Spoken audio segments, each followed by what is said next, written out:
This one hit me hard.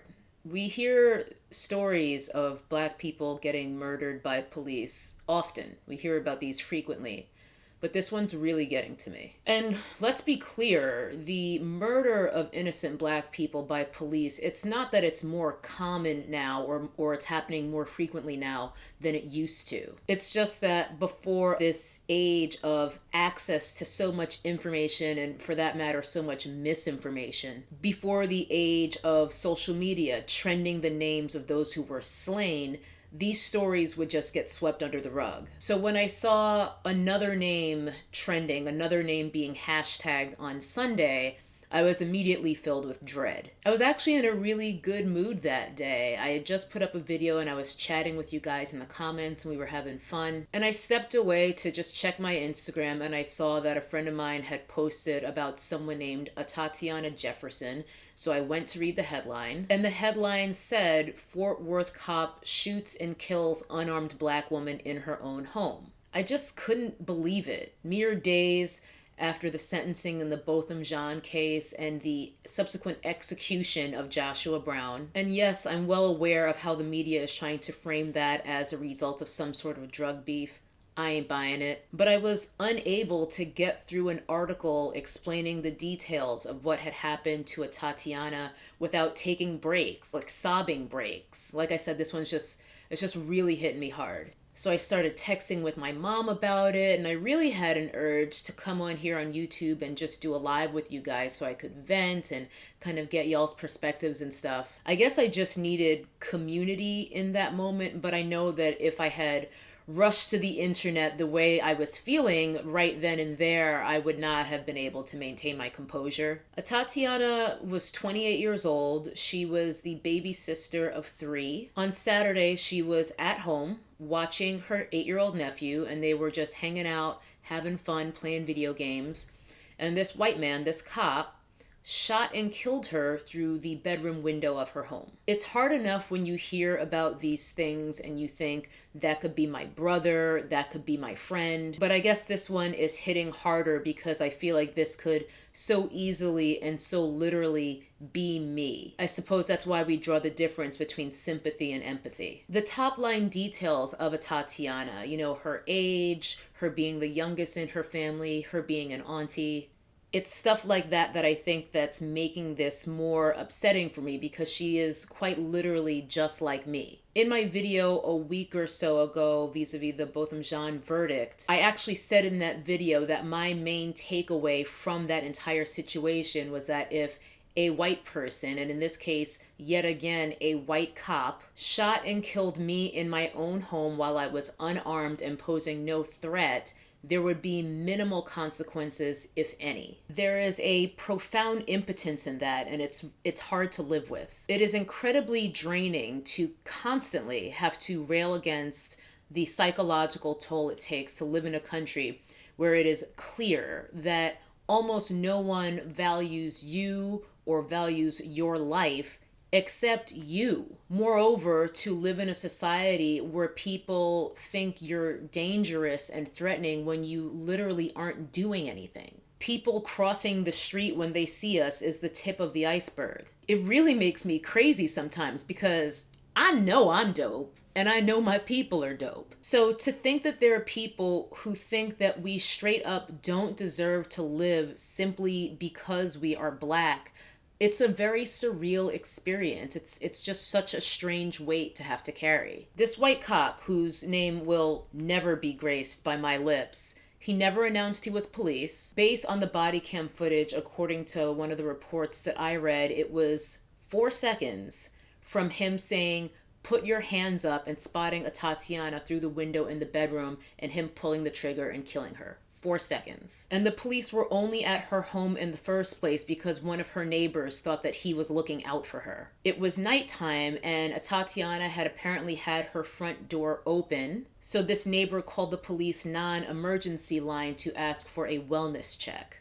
A wellness check. Upon arrival and after checking the perimeter, this racist cop spotted Atatiana through the bedroom window, and we know the rest. I'm unclear as to whether her 8-year-old nephew actually witnessed her being shot dead before his very eyes, but either way, I think it's safe to assume that he's experienced profound trauma. Oh, and one detail that these reports seem to think is really critical and worth including is that there was a weapon in the bedroom.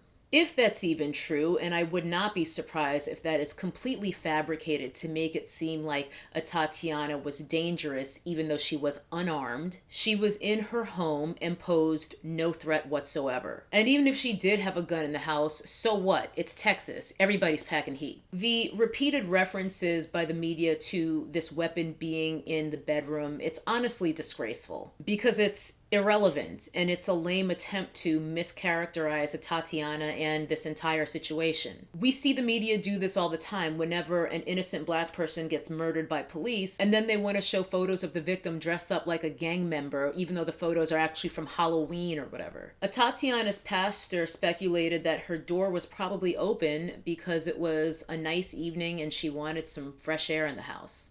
That's all. She just wanted some fresh air.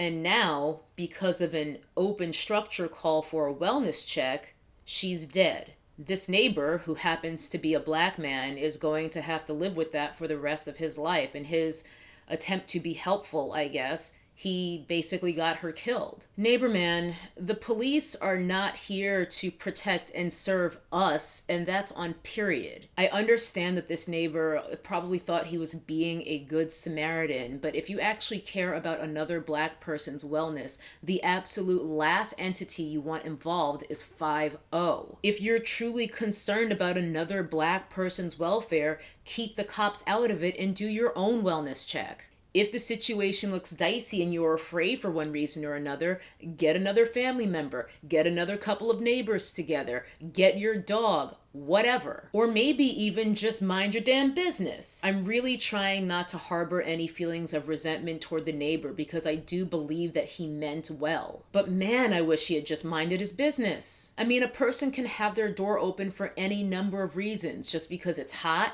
because they're cooking and maybe they want to air their place out. And let me tell you something, if some neighbor of mine had called LAPD for a wellness check and it was uneventful and I had actually survived, even coming out unscathed, I'd be looking at my neighbor like, dude, what the you called the cops because my door was open? Mind your business. Calling the police on a black person is a death threat regardless of what your intentions are. I haven't had it in me to look up any updates on this case as of today, but I was still keeping up with it yesterday, and I know that this racist cop did resign before he was able to be fired, but also after he'd had enough time to scrub his social media of anything that would prove his racism that could have been used against him in trial. He was also arrested yesterday, which is a good thing, but also something that I take with an entire mine of salt. Nothing means nothing until we see what happens with this trial, because these murders just happen again and again and again, and it is stifling. Anger I can work with. I can use that. But this